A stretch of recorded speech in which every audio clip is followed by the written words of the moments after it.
Pardon me. Thank you. Thank you for waiting on me. Um, we are getting into our second meeting. I hope that you guys are kind of acclimating to my style of assignments. On the first couple, I will write and give feedback, and I will grade easily as well, because it's my quirky little style that you may or may not be used to. All right. So I'm going to get your names down, and then we're going to the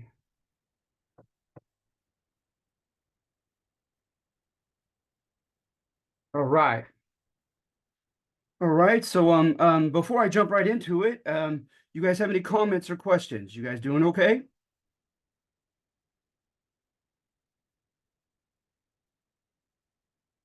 Good. All right. Right on. All right, Dylan. That sounds good. So let's jump right into it then. So the next one we're doing is the Spanish colonizer. All right. And with the Spanish colonizer, what I wanted to do is give you context to the one of two sources of Latino heritage and Latino culture, right? For a long time, it was so strong that they called it Hispanic, uh, from the Roman name of Spain, Hispania. So Spain is definitely integral to Latinos, um, their cultural heritage, their bloodline, etc. So what do I do here? It's on the first one, right? It's kind of a nebulous thesis, I will admit, but I wanted you to be familiar with just that basic fact, okay? Is Howard Zinn and certain conflict historians, they turn the Europeans into like a monolithic group of like Germanic and Roman, which is true. That there is Germanic and there is Roman history in Spain as well as England, France, etc. But this simplistic white-skinned Germanic and Roman heritage taught them to be greedy and imperialistic, and so that it almost just organically grew out of their roots, that they would come and be the bad guys in the Americas. And I don't try to defend the Spanish in the Americas on this one, but all that I'm challenging is just that monolithic label. The Spanish are a lot more multicultural, multi-ethnic, diverse in their history and in their blood than quite a few other counterparts. So, for instance, right, just a little of that I have studied on England and Germany. They don't have nearly as many experiences with outsiders as did the Spaniards.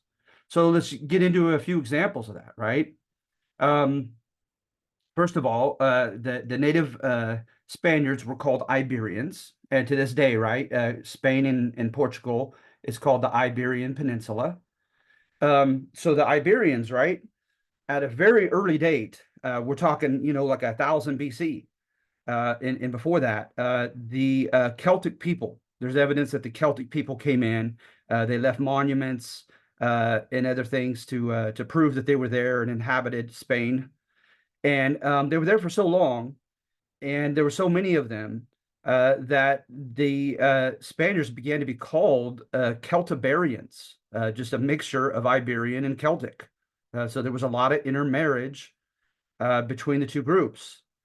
Um, yeah, and then you had the farming revolution. You had the beginning of working with metallurgy, and the Celtic people claim that they brought that to the Iberians. The Iberians claim that they kind of came up together with metallurgy, and they'd already engaged in farming. It's kind of still in the air as far as bragging rights towards civilized status. But at any rate, it didn't take long, still BC, and you had Phoenicians, right? And Phoenicians are from Lebanon. They're Near Eastern, and they brought the alphabet. They also brought a lot of luxury goods and trade to the Mediterranean southern coast of Spain. Okay. Then, in addition to the Phoenicians, is you had the Greeks, and the Greeks not only, right, like the ancient Minoans and of Crete, etc. Not only did the ancient Greeks come and settle on the Spanish coast in the south on the Mediterranean. We know that, right? Because they established emporias, and like where they get the term emporium for like a market. So at any rate, they not only did that, but then the famous Mycenaeans who sacked Troy, those Greeks came in and they have their famous lion gates, these stone edifices, and then they're locked together with a gate, and they have two big lions on each side of the gate, and it was just a symbol of Mycenaean control and domination. So you had the Mycenaeans, Greeks there as well, who didn't just come to settle, but they came to conquer. All right, and then of course you move forward to you have the fact that the Berbers, Berbers, very very just interesting ethnic group. Like if you Google image Berbers, okay, you will get a broad array of shades of brown as far as what color they were. Uh, it's kind of a mystery. Their origins, as you probably know, the Sahara Desert has separated the people from North Africa from the South in Africa. In the South, right, the original Bantu language speakers, Bantu, are associated with Black Africans, and the Berbers were not. They were above the Sahara. They were a different ethnic group, a different group of people, but they weren't Arabs yet. And so at any rate, the Berbers, had just the Strait of Gibraltar to cross, and they can go into southern Spain from North Africa, and they did so. It's sometimes in large numbers, and we have some evidence of that. So then you have the time of Rome. So by about like 250 BC, the Romans fought the Carthaginians in a couple big wars, and the second war that they fought was actually had begun in Spain. They were fighting over Saguntum, a city in Spain. And so at any rate, I'm trying to remember. You could probably remind me if you guys know, if you've studied the world history. I'm trying to think of the name of those darn wars between Rome and Carthage. Um, at any rate, hopefully it'll come to me. But the Carthaginians, right? Very interesting. The Lebanese, uh, the Phoenicians from Lebanon, came and settled in North Africa, intermarried with the Berbers, and formed Carthage. And the people thereof living in there were known as the Carthaginians. So, like I said, just mysterious, uh, mysterious ethnic ancestry in North Africa.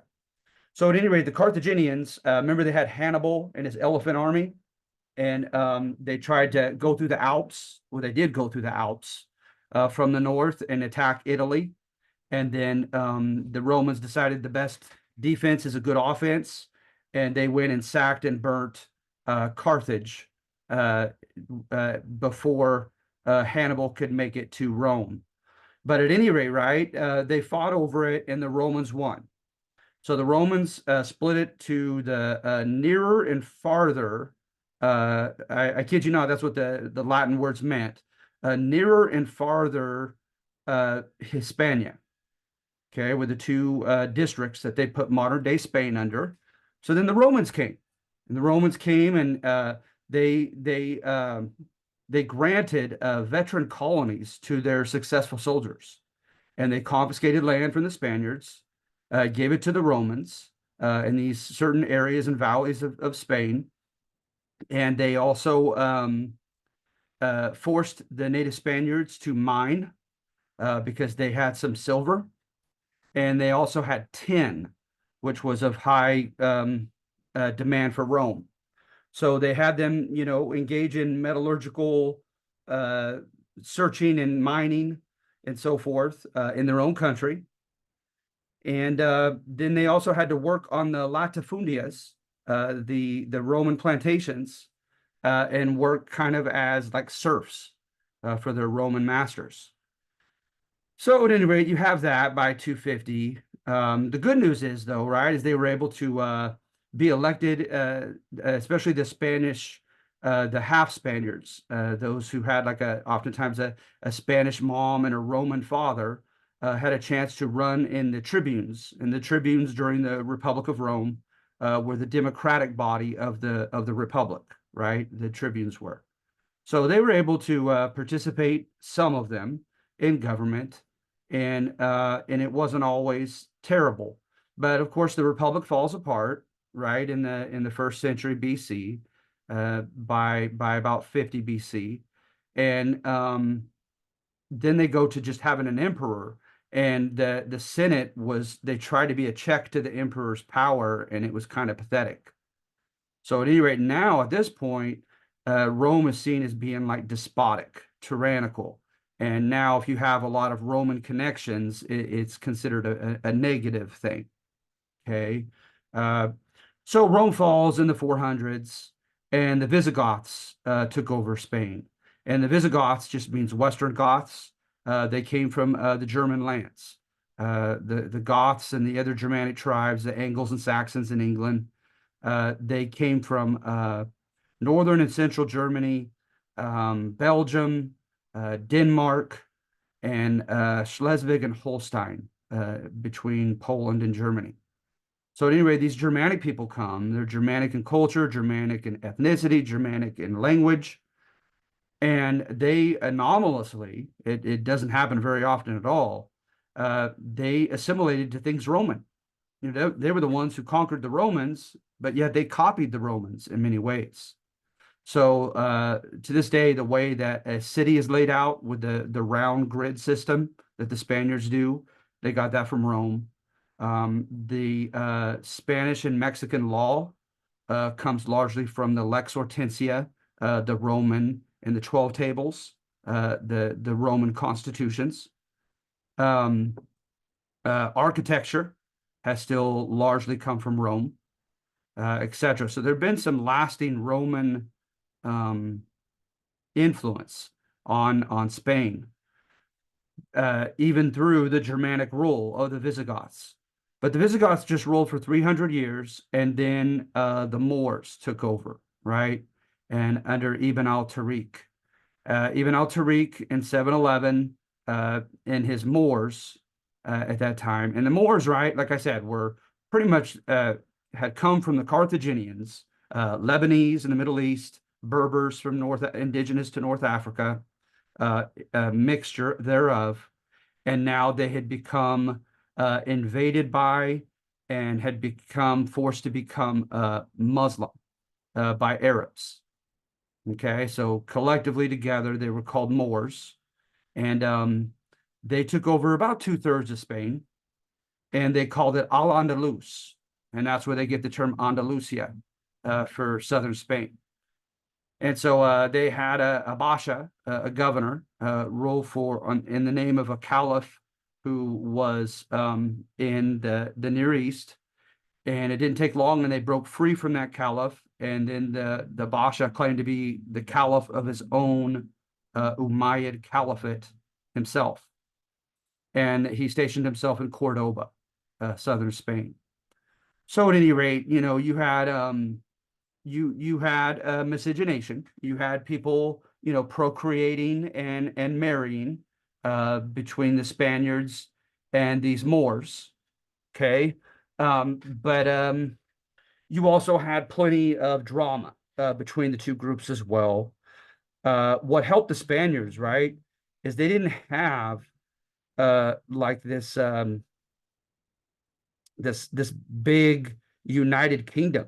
They had all these separate kingdoms, right? So you've heard of some of them like Navarre and Leon, Castile, Aragon, etc. Okay, and so sometimes one region would have a peace treaty with the Caliph, and sometimes, of course, they would declare a crusade, a holy war against the Caliph, and try to free their region from Muslim Moorish rule. And that was known as the Reconquista, or the reconquest of Spain. So you see, you have all kinds of groups that make up, the ethnic and historical legacy in Spain. And so to just call them, these Roman and Germanic white Europeans who it was just natural for them to want to become imperialists in the Americas. To me, that's too simplistic. That's not fair. There's a lot more to Spain than that. Okay, so that's kind of my simple thesis. Like I said, I more wanted to kind of inform you of those facts, to be honest, on number one, than I was trying to convince you of an argument. Then with number two, the two ironies are pretty clear. Okay. Um, One irony is that which the Spanish claimed made them or proved that they were more civilized than the Native Americans, their quote accoutrements of civilization, the Spanish did not devise themselves. They borrowed or had imposed upon them from other people. So I find that ironic, right? So going through the five requirements of civilization according to early modern Europeans, right? Remember we talked about one is manipulation of the environment. When do you begin to farm, irrigate, uh, uh, engage in some type of infrastructural growth of buildings, of canals and reservoirs, etc.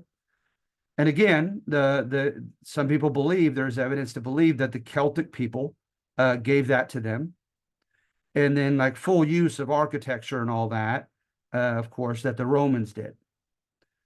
So then you have the development of complex society is the next one, right? That once you start farming, then you split her into a myriad of different classes of people. And that, right, you could see with the Greeks on the southern coast, the Mediterranean coast of Spain. You could see with the Lebanese, the Phoenicians on the Mediterranean coast as well. And so, like I said, there you go again. You have this development of complex society that's coming from outside. The Spanish are piggybacking off of these other civilizations. And then, development in the arts and sciences and literature and those types of things. Remember, like Maslow's hierarchy of needs, once your basic physical needs are met, you could live a higher order of life.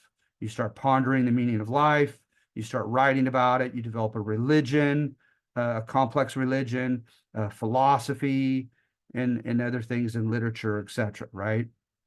Well, when you look at that, they didn't have schools and with the fine arts until the Romans. The Romans brought that to Spain. All right. And then in addition to that, right, you had a guy named Ibn al-Ramad III as the caliph in Cordoba, the Moorish leader, and he had a renaissance, and he had those who were best in mathematics and science, astronomy, poetry, music, etc. And he didn't care if they were Spanish or whatever else. If you were talented, you could rise up in his bureaucracy by showing him your talent and spreading that. So at any rate, they experienced an intellectual renaissance, an artistic renaissance, on behalf of, because of, from the Moors. Okay.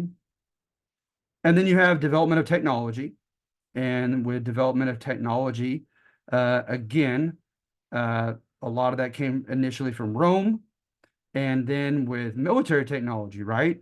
The crossbow, the harquebus, the old school pistol, and the use of gunpowder.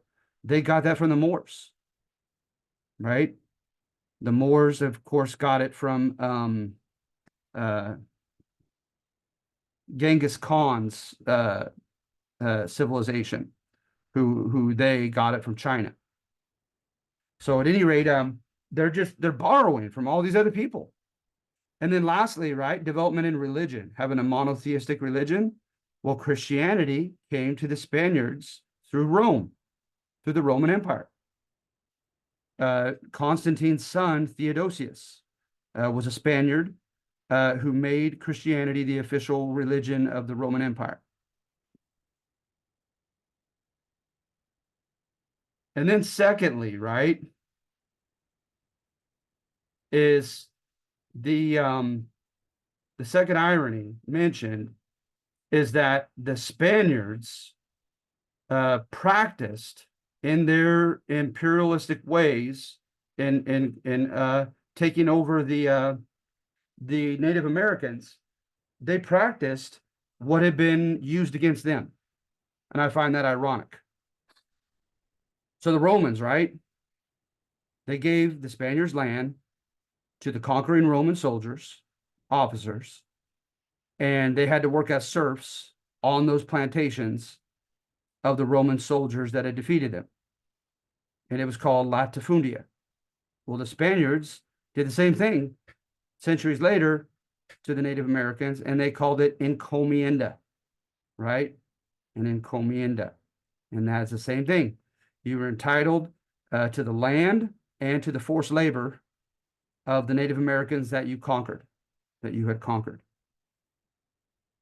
Also, the Spaniards would make the Native Americans through the repartimiento.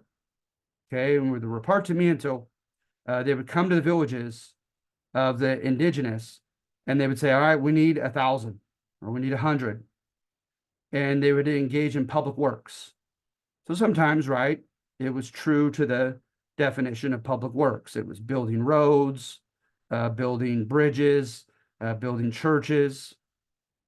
But sometimes the repartimiento called for them to do mining in the gold and silver mines. And of course, the labor was arduous, dangerous, had a high mortality rate, etc. And remember, the Romans had done that to the Spanish centuries back, and now the Spanish did it to the natives. Remember with Columbus, right? He started it right off the bat. They would have to wear they would receive a copper coin on a necklace to show that they had done their work finding gold or silver for the Spanish. And if you were found without your necklace with the copper coin, you were to be gruesomely punished.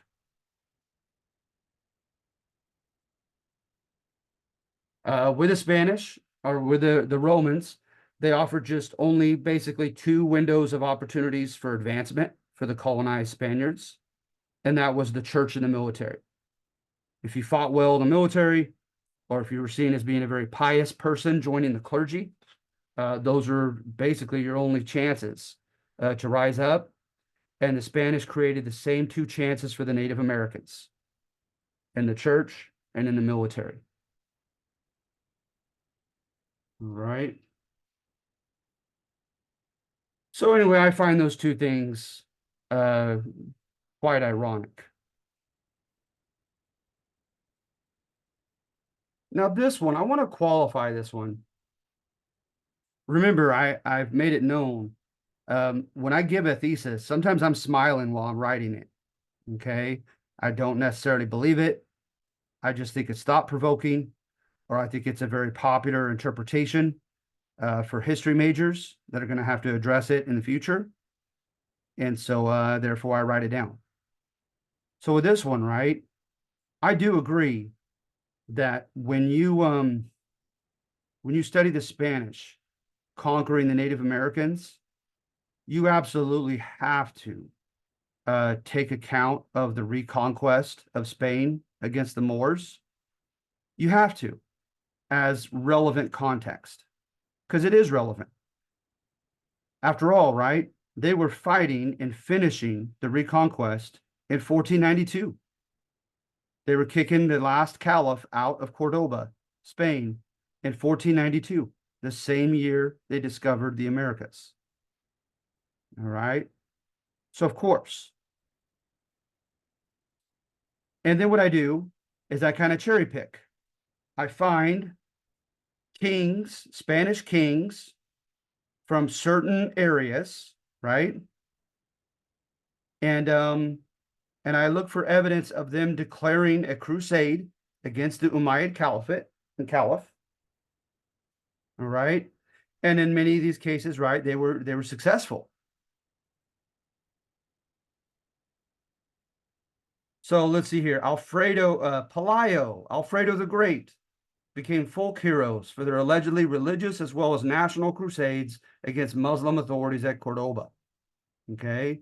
Suggests that ethnic and religious tension between Spaniards and the Near Eastern Muslim rulers permeated much of the medieval Spanish world. Also, in addition to some of these names, right, of some of these Spanish kings that declared holy war, you also had like 3 or 4 popes. Yeah, right here. They had the support of popes like Urban II, Innocent III, and Eugenius IV.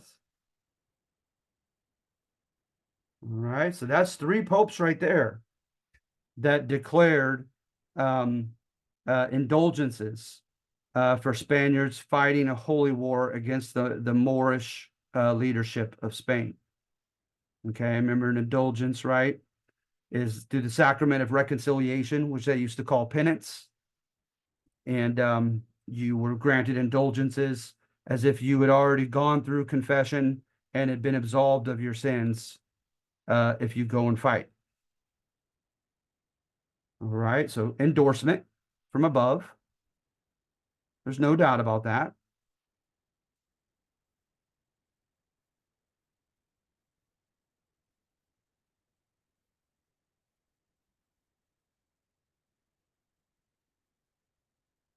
Here. Notice they called the Moors extranjeros, foreigners. You know, and the Moors have been ruling since 711, and they continue to call their Moorish leaders foreigners. So there was a lot of nationalist and Christian Roman Catholic sentiment and identification to kick them out. Okay. So like I said, King Pelayo.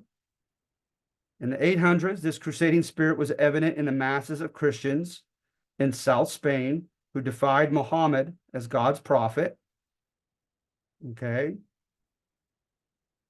In 900, Spaniards hearkened King Alfredo III as the Great for his encroachments upon Muslim-controlled lands. You had Sancho el Mayor and his connections in trying to get soldiers elsewhere from Europe.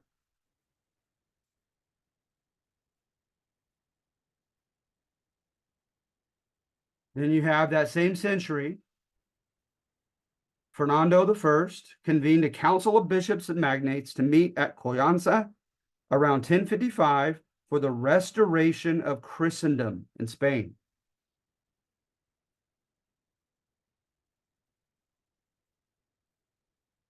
And then Pope Gregory VII formally declares that he is responsible as the Pope for recapturing Spain for Christianity.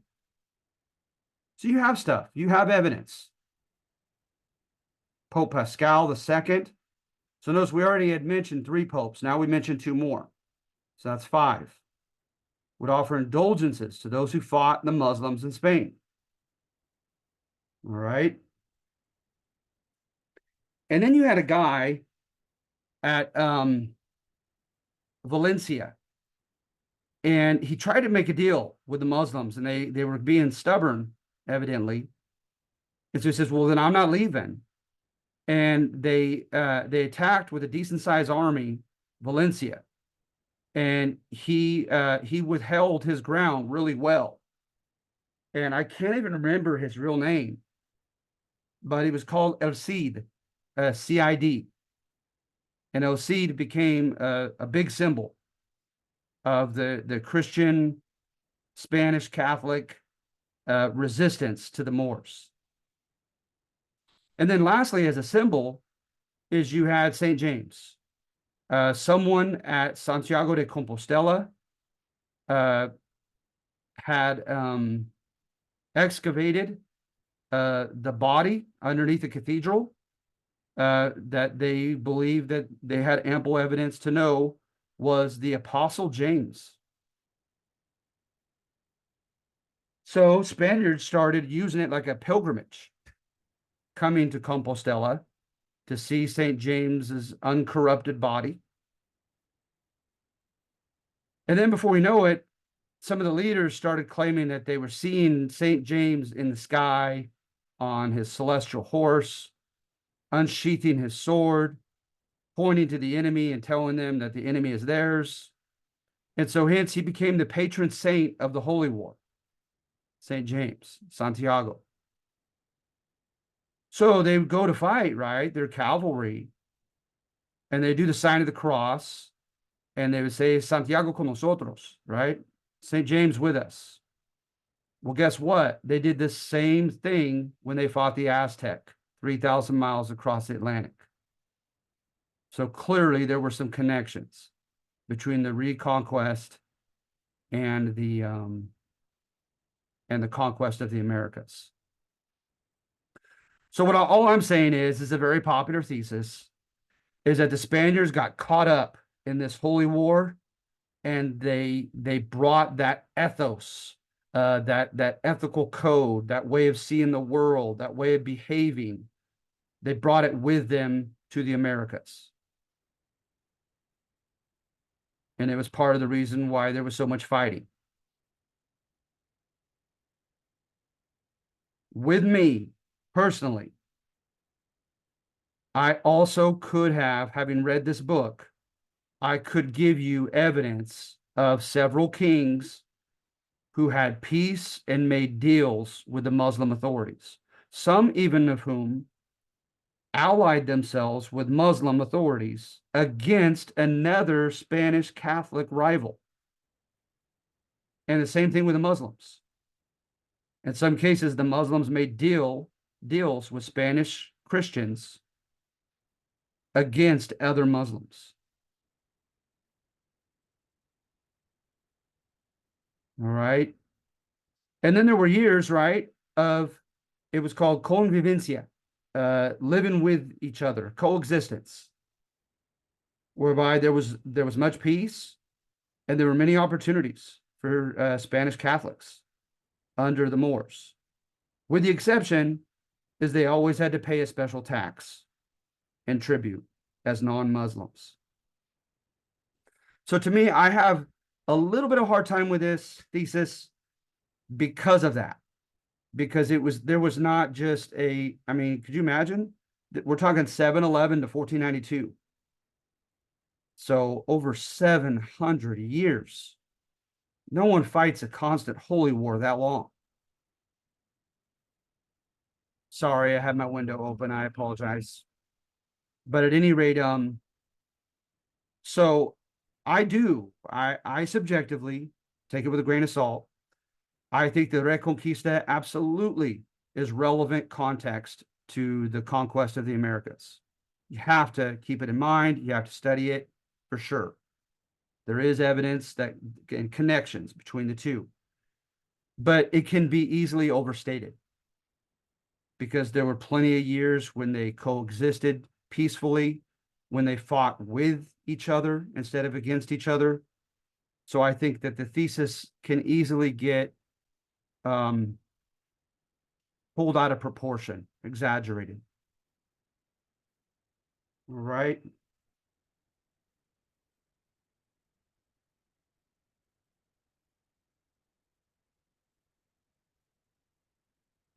All right, so that's what we have for the Spanish. Now, if you don't mind, let me stop sharing and let me look at your schedule. Let me see where we are. Syllabus.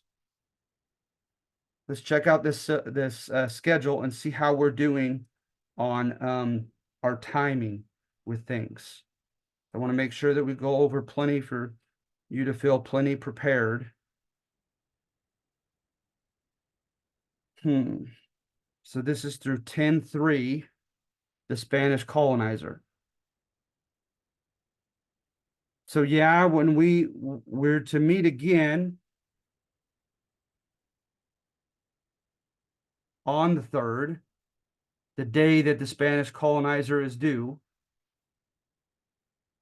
and then we could do the Black Legend. However, I'm here for you guys. So if someone asks me, if you want to ask me right now to go over the Black Legend and like jump a little bit ahead, I'm willing to do it. It's up to you.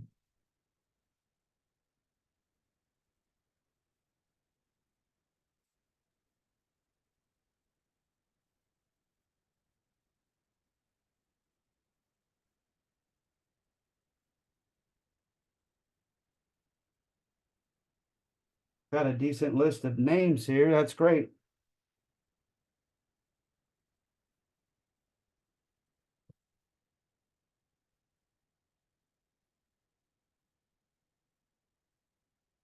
All right, so if no one says anything or writes anything, then I may just end here today.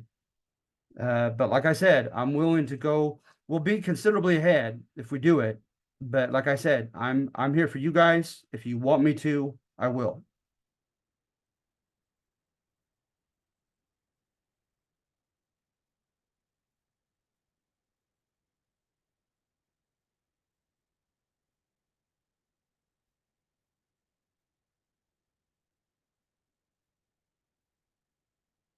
All right. Okay, so we've gone over this material with the next two assignments. I'm sorry, just the next assignment, the Spanish Colonizer. It'll be due the day that we meet up again. And I hope that I gave you some stuff to think about as far as your analysis and your evaluation. So remember, what is a thesis? Give me an example or two of how I tried to defend my thesis. And then your evaluation, you could tear into it all you want. But give me a reason why. Why do you not find it credible? Or why do you find it credible? Okay. And like I said, it's difficult to talk about a length standard because some people are just very curt, very to the point, and it's only like a quarter of a page, but it hits everything. And then some people, right, hit all the stuff that I'm looking for in about a page. So just as long as it just depends what you write, okay, as far as how long it should be. All right, so can I get a thumbs up? You guys feel okay on this? You guys getting kind of the gaining a command over my quirky type of assignment?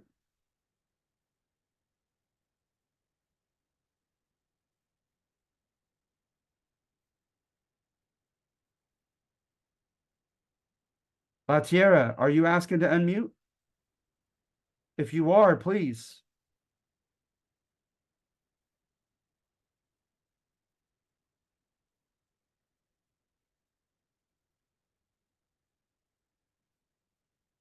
You guys are there, right? Like I said, if you guys don't mind, I need some type of feedback, okay? Because all I could see is just your names, and I have no idea where you are. You got to go on the chat. Oh, okay.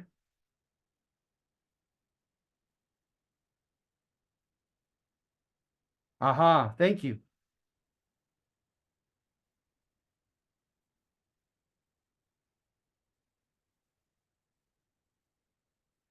All right. All right, thank you. That's perfect. All right. All right. Learn something every day. I don't think I've ever looked at the chat. So yeah, that's great. Then I'll go ahead and let you guys go. All right. But good luck with this. And I'm sure it's going to become a piece of cake in no time. You'll get used to it. All right. And like I said, I couldn't believe more firmly in this style of writing. Any of you that become future history majors, this is exactly what you're going to do. You're going to cover different opinions on the same topics. And those of you who are not, it's just causing you to critically think, which of course I absolutely want. So that's it, you guys. Thank you.